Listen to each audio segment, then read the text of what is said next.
Hello दोस्तों, स्वागत है आपका आपके अपने YouTube channel chemistry with Teju sir पर। दोस्तों, पृष्ठीय रसायन लेसन का आज 20वां एपिसोड है, जिसमें हम कोलाइडी विलयनों के शुद्धिकरण की विधियां पढ़ने जा रहे हैं। इससे पहले हमने कोलाइडी विलयन बनाने की विधियां पढ़ी थी। आज हम पढ़ने जा रहे हैं कोलाइडी विलयनों के शुद्धिकरण की विधियां। इस शुद्धिकरण की आवश्यकता क्यों पड़ती है? एक्चुअली क्या होता है कि जब हम कोलाइडी विलयन बनाते हैं तो उसके अंदर क्या करते हैं कि वैद्युत अपघट्य मिलाया करते हैं। वैद्युत अपघट्य मिलाते हैं और वैद्युत अपघट्य की जो कम मात्रा होती है, थोड़ी सी मात्रा जो मिलाते हैं, वो तो कोलाइडी विलयन को स्थायी बनाती है, स्थायित्व प्रदान करती है। आप कहोगे कौन सा विद्युत अपघट्य है? तो आपको ध्यान होगा कि आपने विद्युत ब्रेडिंग आर्क विधि के अंदर NaOH मिलाया था, KOH मिलाया था, पेप्टाइजेशन में FeCl3 मिलाया था। तो ये सारे विद्युत अपघट्य है जिनकी कम मात्रा अगर मिलाई जाए तो वो कोलाइडी विलयन को स्थायित्व प्रदान करती है।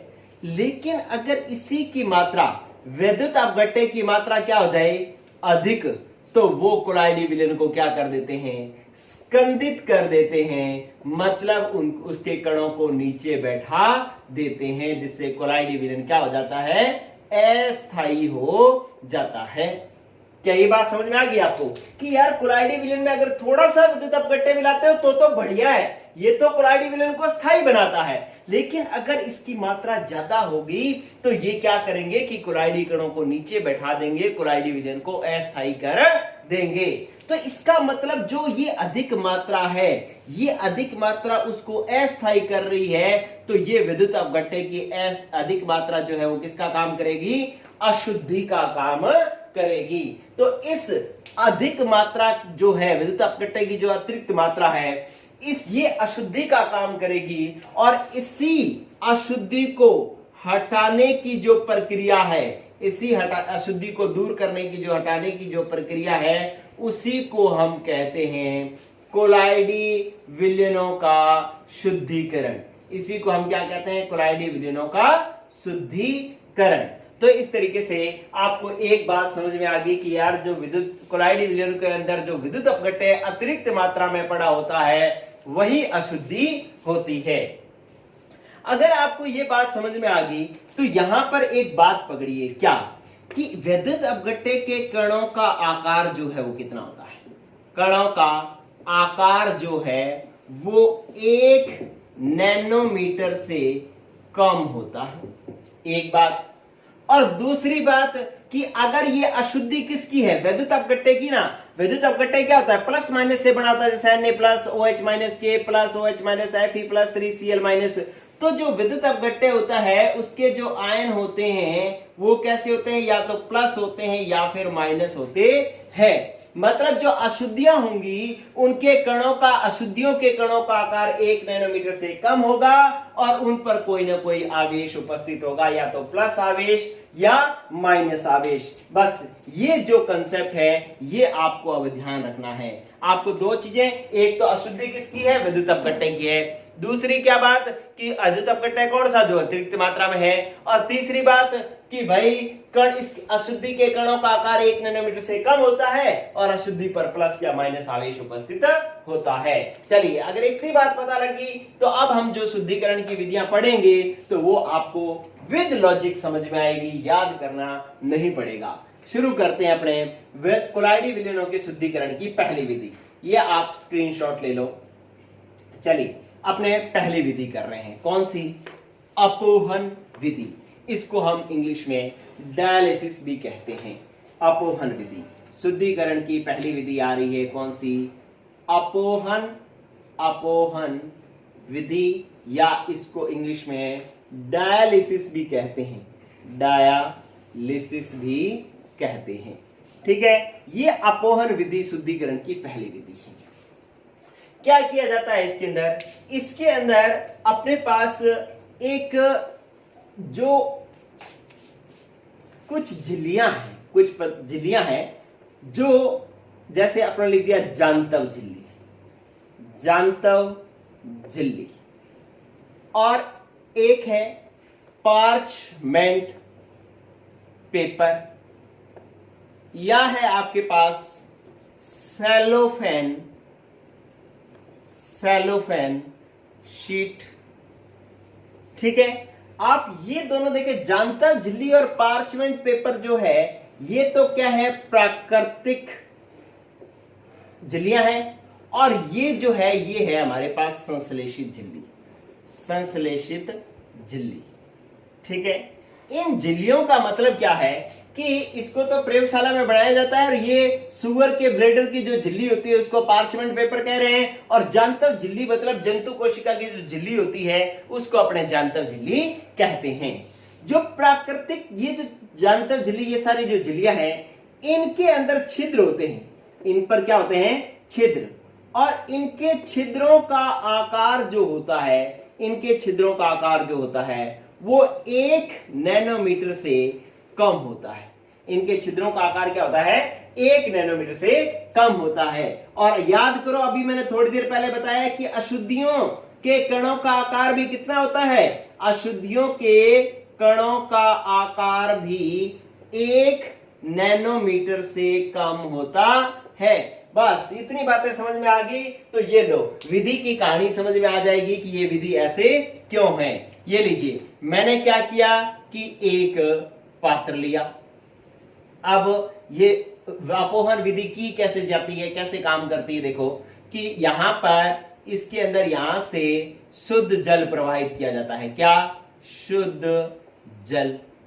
ठीक है, और ये शुद्ध जल यहां से होता हुआ इस प्रकार से आता है कि अपने पास शुद्ध जल, मैं ब्लू कलर से बना देता हूं, शुद्ध जल यहां से आता है, शुद्ध जल, और ये शुद्ध जल पड़ा आपके पास। ठीक है, इस शुद्ध जल के अंदर आप जांतव झिल्ली या जो जंतु की झिल्ली का जो एक बैग है वो इसके अंदर लटकाते हैं। जंतु की झिल्ली का एक बैग जो है, जांतव झिल्ली का एक बैग इसके अंदर लटका देते हैं। इस तरीके से ये बैग है, और इसका ये मुंह जो है वो रस्सी से बांध रखा है, और ये रस्सी से लटका रखा है, और ये इस तरीके से बैग है। ठीक है, ये जंतु झिल्ली का बैग जो है वो एक लटका दिया जाता है, और यहां से जल को बाहर भी निकलने की जगह होती है, यहां से जल बाहर भी निकल सकता है, तो यहां से जल जो है वो क्या होगा, बाहर निकलेगा। ठीक है, बहुत आसान सी विधि है, अभी आपको समझ में आ जाएगी, दोबारा आपको पढ़ना भी नहीं पड़ेगा। यहां से जो है वो क्या हो रहा है, जल निकासी हो रही है। ठीक है, अब क्या है कि इस जंतु झिल्ली का जो बैग है, इस बैग के अंदर हम भरते क्या है, इस बैग के अंदर कोलाइडी विलयन भर देते हैं। ठीक है, ये क्या है, जांतव झिल्ली का बैग है, जांतव झिल्ली का बैग है, जिसके अंदर क्या किया जाता है, कोलाइडी विलयन भर दिया जाता है, कोलाइडी विलयन भर दिया जाता है। ठीक है, अब आपको पता है कि इस कोलाइडी विलयन में जो अशुद्धियां हैं उनके कणों का आकार 1 नैनोमीटर से कम है, और जो इस जंतु झिल्ली के छिद्रों का आकार भी 1 नैनोमीटर से कम है। तो क्या हो जाएगा कि इसमें से जो अशुद्धियां होंगी, कोलाइडी कण तो होंगे, लेकिन इसमें से जो अशुद्धियां हैं वो इसके 1 नैनोमीटर से छोटे आकार से निकल करके यहां पे आएगी, और वो पानी के साथ बह जाएगी। फिर छिद्र खाली, फिर अशुद्धियां जो है इसके छिद्रों पर आ जाएंगी, और इसके बाहर निकल कर इन छिद्रों से बाहर आ जाएंगी, और वो पानी के साथ बह जाएंगी, फिर छिद्र खाली हो जाएंगे, फिर बाहर आ जाएंगी। इस तरीके से 1 नैनोमीटर से कम आकार की जो अशुद्धियां हैं वो इससे बाहर निकलती जाएंगी, और पानी के साथ बह करके बाहर चली जाएंगी, और बैग के अंदर सिर्फ कोलाइडी विलयन बच जाएगा। ये विधि है हमारे पास अपोहन विधि या डायलिसिस विधि। ये आप इसका स्क्रीनशॉट ले लें, और ऐसे ये चीज लिख लेंगे, और ये इसको लिख देंगे कि पात्र लेंगे जिसके अंदर शुद्ध जल भरेंगे, और शुद्ध जल के अंदर प्रवाह और निकासी का प्रवाह रखेंगे, और इस शुद्ध जल के अंदर जांतव झिल्ली से बना हुआ बैग लटका देते हैं जिसमें कोलाइडी विलयन भरा होता है। कोलाइडी विलयन में जो अशुद्धियां होती हैं वो 1 नैनोमीटर से कम आकार की होती हैं, और जो बैग के अंदर छिद्र जो होते हैं वो भी 1 नैनोमीटर से कम आकार के होते हैं। तो क्या किया जाता है, जैसे इसमें जल प्रवाहित किया जाता है तो ये अशुद्धियां इन छिद्रों से बाहर निकल करके आती हैं और पानी के साथ बह जाती हैं, फिर छिद्र खाली, फिर अशुद्धि बाहर, फिर पानी के साथ बह जाती है। इस तरीके से प्रक्रिया चलती रहती है और जल जो है वो कोलाइडी विलयन जो है वो शुद्ध हो जाता है। तो ये है आपके पास अपोहन विधि। दोस्तों कंपटीशन में इसका क्वेश्चन किस तरीके से पूछा जाता है, कंपटीशन में इसका क्वेश्चन इस तरीके से पूछा गया कि अपोहन विधि में जंतु झिल्ली से किसके कण बाहर नहीं निकलते, किसके कण बाहर नहीं निकलते। आपको कह दिया जाता है नंबर 1 विद्युत अपघट्य के, नंबर 2 कोलाइडी कणों के, नंबर 3 जल के, नंबर 4 सभी के। तो किसके कण बाहर नहीं निकलते, बाहर नहीं निकलते कोलाइडी कण बाहर नहीं निकलते, विद्युत अपघट्य या अशुद्धियों के जो कण है वो बाहर निकलते हैं, कोलाइडी कण बाहर नहीं निकलते। ये चीज आप ध्यान रखना। तो ये आपका हो गया अपोहन कंप्लीट। चलिए अब क्या है कि ये विधि जो है वो बहुत ही धीमे धीमे होती है, धीरे होती है। तो इसको तीव्र करने के लिए हम क्या करते हैं, दूसरी विधि काम में लेते हैं जिसको हम कहते हैं वैद्युत अपोहन, इलेक्ट्रिक डायलिसिस। विद्युत अपोहन कराया जाता है। अब विद्युत अपोहन में क्या होता है, विद्युत अपोहन क्यों कराया जाता है, आपसे पेपर में 12वीं में पूछा जाता है कि विद्युत अपोहन की आवश्यकता क्यों पड़ती है। तो आप कहोगे अपोहन की गति धीमी होती है जिसको तेज करने के लिए विद्युत अपोहन करवाया जाता है। और विद्युत अपोहन कैसे करवाया जाता है, इसके लिए आपको अशुद्धियों के कणों के आकार 1 नैनोमीटर से कम, इसके साथ एक और बात ध्यान रखनी पड़ेगी कि अशुद्धियां जो है या तो प्लस होती हैं या फिर माइनस होती है, क्योंकि विद्युत अपघट्य के जो आयन होते हैं वो प्लस माइनस होते हैं। तो अब किया क्या जाता है विद्युत अपोहन में कि यहां पर आप जो है इसी पूरे डायग्राम में, विद्युत अपोहन में भी यही डायग्राम बनेगा, ये सारी बातें लिखी जाएंगी, लेकिन एक चीज एक्स्ट्रा हो जाएगी कि इसके अंदर क्या किया जाता है, इस तरीके से एक वैद्युत प्लेट लगाई जाती है। इस तरीके से ऐसे वैद्युत प्लेट लगाई जाती है, जो एक तो जो है वो प्लस सिरे से जुड़ी होती है, जो कि कैसी होगी, प्लस होगी, और दूसरी प्लेट जो है वो किससे जुड़ी होती है, माइनस से जुड़ी होती है। ठीक है, इस तरीके से एक प्लेट जो है वो माइनस से जुड़ी होती है ऐसे, ठीक है, और ये माइनस सिरे से जुड़ी होती है। तो आपने इस विद्युत अपोहन में क्या लगा दिया, विद्युत क्षेत्र लगा दिया।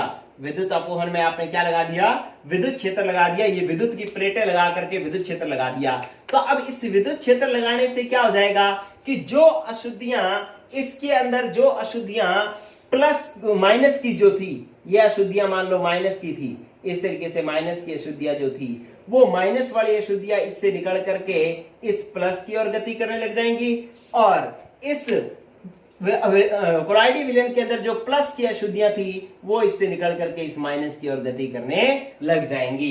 तो पहले जो ये कण थे वो अपनी मर्जी से बाहर निकल रहे थे, अब जब ये विद्युत प्लेटें लगा दी है, ये विद्युत प्लेटें, ये प्लस वाली प्लेट जो है माइनस कणों को अपनी ओर खींचेगी, और ये जो माइनस वाली प्लेट है वो प्लस वाले अशुद्धि के कणों को अपनी ओर खींचेंगी, जिससे ये तीव्रता से बाहर निकलेंगे और अपोहन की गति जो है वो पहले से तेज हो जाएगी। तो इस तरीके से आप वैद्युत अपोहन करवा सकते हैं कि सिर्फ अपोहन में ही आपने विद्युत प्लेटें लगाई हैं। ये विद्युत प्लेटें विपरीत आवेशित आयन जो होते हैं, अशुद्धियां जो होती हैं, वो अपने से विपरीत आवेशित इलेक्ट्रोडों की ओर या प्लेटों की तरफ इस झिल्ली के छिद्रों से होती हुई गति करने लग जाती हैं, जिससे ये जल्दी से विद्युत कोलाइडी विलयन शुद्ध हो जाता है। तो ये बात हो जाएगी वैद्युत अपोहन की। आप लाइनें यही लिखेंगे, लास्ट में 2 लाइनें और लिख देंगे कि इसके अंदर विद्युत प्लेटें लगाई जाती हैं, जो कि एक प्लस होती है और एक माइनस होती है, और कोलाइडी विलयन में उपस्थित अशुद्धियां अपने से विपरीत आवेशित प्लेट की ओर विद्युत आकर्षण बल से गति करने लग जाती है और झिल्ली से बाहर निकलने लग जाती है, जिससे जो है बैग के अंदर पड़ा कोलाइडी विलयन जल्दी से शुद्ध हो जाता है। तो ये आपका हो गया दोस्तों वैद्युत अपोहन। चलिए एक तीसरी विधि और है, तीसरी और लास्ट विधि की बात अपने और कर रहे हैं, इसका स्क्रीनशॉट ले लेना, ये सारी चीजें आपके लिए बहुत ही महत्वपूर्ण हैं। चलिए अब अपने क्या करते हैं कि इसका डायग्राम का भी स्क्रीनशॉट ले लेना, पेपर में भी कोशिश किया करो, अपने नोट्स में भी कोशिश किया करो कि इस तरीके से अलग अलग पेन से डायग्राम बनाओ, तो आपको जो है बाद में एक देखते हो तो आपको अच्छा लगता है, दूसरा जो है वो आप जब पेपर के टाइम में इसको डायग्राम को देखते हो तो देखते ही आपको सारी कहानी समझ में आ जाती है।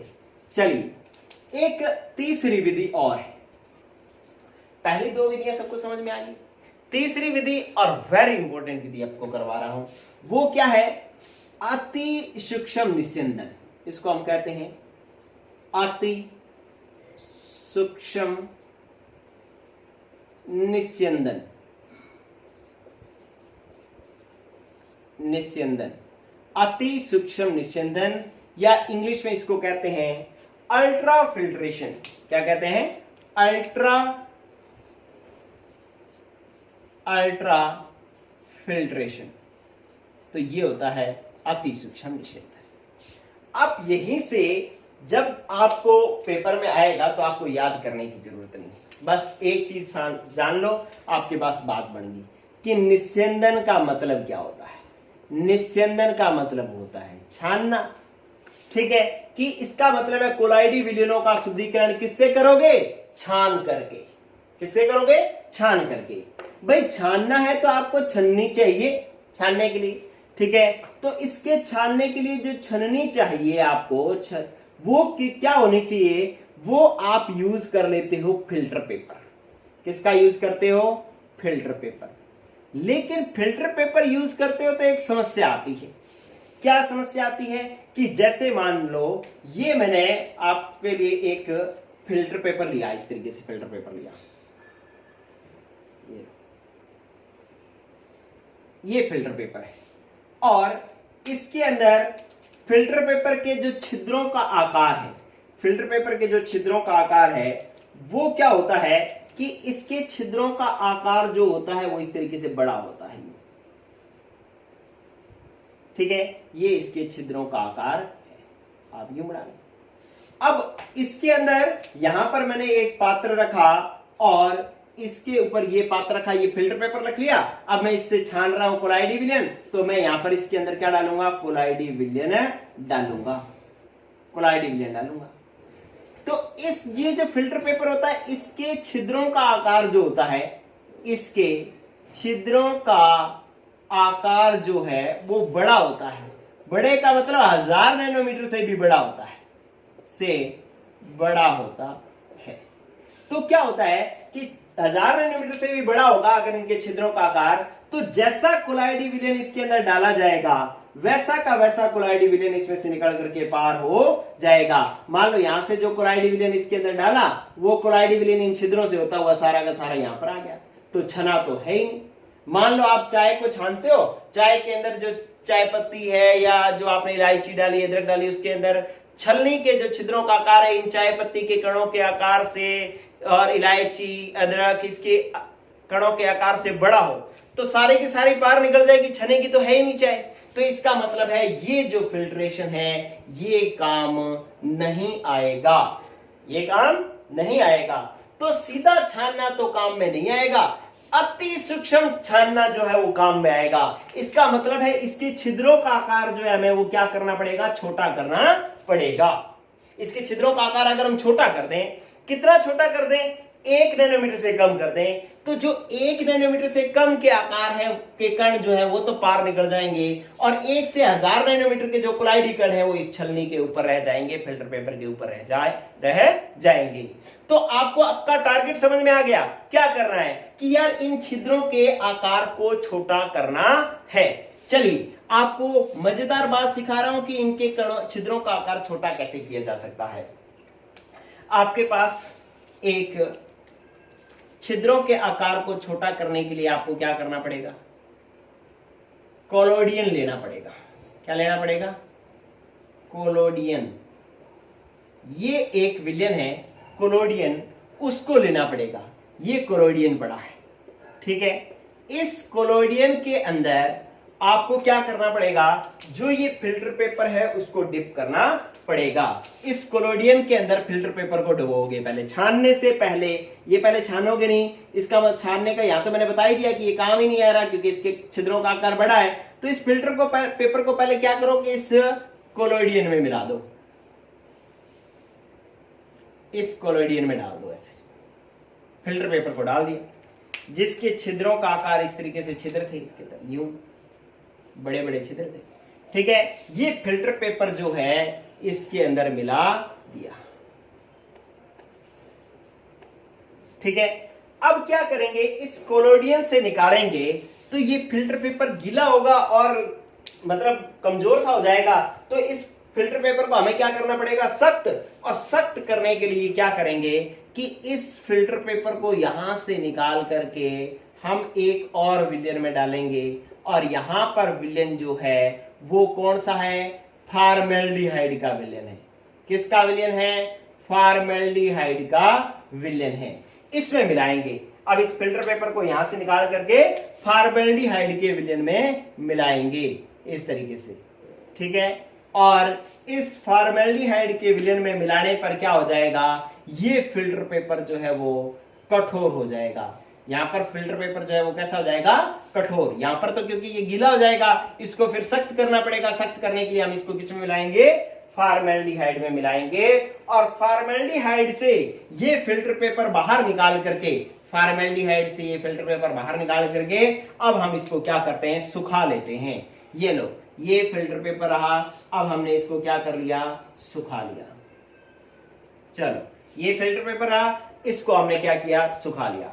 लेकिन जब ये सब काम किया ना, तो हुआ क्या कि इसके जो ये जब हमने काम किया तो हुआ क्या कि ये जो कोलोडियम था ना, ये कोलोडियम जो था वो इसके छिद्रों के अंदर यहां पर इस तरीके से जमा हो गया। ऐसे अंदर अंदर जो है इसके क्या हो गया, जमा हो गया, ऐसे भर गया, जिससे जो है इसके छिद्रों का आकार, ये छिद्र पहले इतना बड़ा था, अब इतना सा रह गया। क्यों, क्योंकि बीच में कौन जमा हो गया, कोलोडियन। कौन जमा हो गया, कोलोडियन। इस तरीके से इसके बीच में जो है यूं कोलोडियन जमा हो जाता है और इसके छिद्रों का आकार जो है वो छोटा कर देता है। इस तरीके से ये कोलोडियन जमा हो गया यूं। ये लो, ये छिद्रों के बीच में जो है कोलोडियन जमा हो गया, जिससे जो है इसके छिद्रों का आकार क्या हो गया, छोटा। और कितना छोटा हो गया, 1 नैनोमीटर से कम हो गया, ठीक है। तो यहां पर आप लिख लेंगे क्या कि फिल्टर पेपर के छिद्रों में जो है वो क्या हो जाता है, कोलोडियन जमा हो जाता है, या कोलोडियन जमा होकर इसके छिद्रों का आकार, इसके छिद्रों का आकार जो है, छिद्रों का आकार 1 नैनोमीटर से कम कर देता है। 1 नैनोमीटर से कम कर देता है। अब जब 1 नैनोमीटर से कम कर दोगे, अब इससे कोलाइडी विलयन छानोगे, तो 1 नैनोमीटर से कम आकार के जो कोलाइडी जो अशुद्धियां हैं वो तो इसमें से पार निकल जाएंगी। और कोलाइडी कण जिनके आकार कितना है, 1 से 1000 नैनोमीटर के बीच में है, तो कोलाइडी कण ऊपर ही रह जाएंगे और अशुद्धियां नीचे आ जाएंगी। इन्हीं कोलाइडी कणों को किसी प्रक्षेपण माध्यम में मिला करके शुद्ध कोलाइडी विलयन बनाया जा सकता है, ठीक है।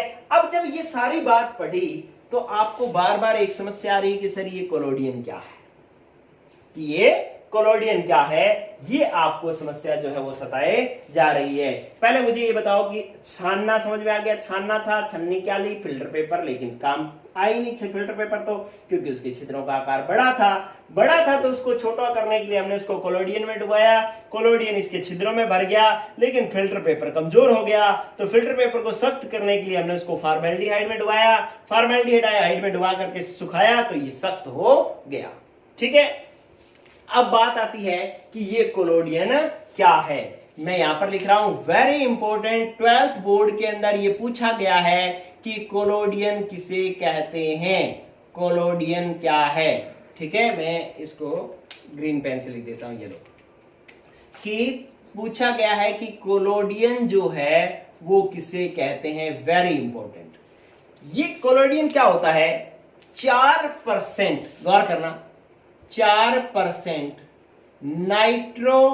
नाइट्रोसेल्यूलोज, 4% नाइट्रोसेल्यूलोज का अल्कोहल एवं ईथर में मिश्रण है, अल्कोहल एवं ईथर में मिश्रण को कोलोइडियन कहा जाता है। ठीक है, मिश्रण को कोलोइडियन कहा जाता है। पेपर में पूछा जाता है कि कोलोइडियन किसे कहा जाता है, तो आप कहेंगे 4% नाइट्रोसेल्यूलोज का अल्कोहल व ईथर में मिश्रण को क्या कहा जाता है, कोलोइडियन कहा जाता है। और इसी कोलोइडियन में फिल्टर पेपर को भिगोया जाता है, तो ये कोलोइडियन फिल्टर पेपर के छिद्रों में जमा हो जाता है, जिससे इसे छिद्रों का आकार छोटा कर देता है। लेकिन फिल्टर पेपर कमजोर हो जाता है, उसको सख्त करने के लिए फॉर्मेल्डिहाइड में डुबाया जाता है और फॉर्मेल्डिहाइड में डुबा करके सुखा लिया जाता है और सुखा करके फिर कोलाइडी विलयन छाना जाता है, जिससे 1 नैनोमीटर के से छोटे आकार की जो अशुद्धियां होती हैं वो इस छिद्रों से निकल जाती हैं और कोलाइडी कण जो है इसकी सतह पर ही रह जाते हैं। तो इस तरीके से ये आपका अति सूक्ष्म निस्यंदन हुआ कंप्लीट। ऐसे ही बना लोगे तो आपको दोबारा ना तो याद करना पड़ेगा और ना ही जो है इसको कभी इसके पूरे पूरे नोट्स लिखने पड़ेंगे। आपको इसको देखते ही आपको कहानी समझ में आ जाएगी। ठीक है दोस्तों, तो ये शुद्धिकरण की विधियां हुई कंप्लीट। अब हम पढ़ेंगे कोलाइडी विलयनों के गुण। तो दोस्तों वीडियो को लाइक कर दें, वीडियो को शेयर भी करें, और दोस्त भी होंगे जो आपके केमिस्ट्री पढ़ रहे होंगे या और उनको जो है कोई हिंदी मीडियम में एक परफेक्ट चैनल नहीं मिल पा रहा है, तो उनको ये चैनल शेयर भी करें। ओके, गुड लक दोस्तों, बाय, पढ़ते रहो।